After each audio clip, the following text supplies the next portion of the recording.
खिलाफत के अहद में भी हज़रत अबू बकर अपनी आजिज़ी में किसी से पीछे न रहे।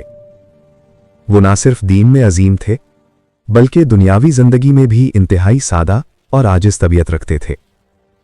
एक रोज़ हज़रत अबू बकर ने देखा कि एक गरीब बुढ़िया घर के काम में परेशान है, बर्तन धो रही थी और कपड़े साफ कर रही थी। हज़रत अबू बकर बगैर किसी को बताए खामोशी से उसके घर गए और बुढ़िया के काम में मदद करने लगे। लोग हैरान हुए कि ये कौन है जो बुढ़िया की मदद कर रहा है, तो मालूम हुआ कि ये खुद खलीफाए वक्त हज़रत अबू बकर हैं।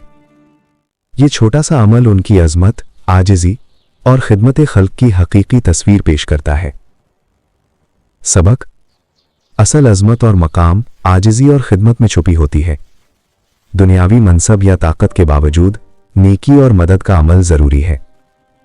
कोई भी शख्स छोटे काम से अल्लाह के नज़दीक बड़ा हो सकता है।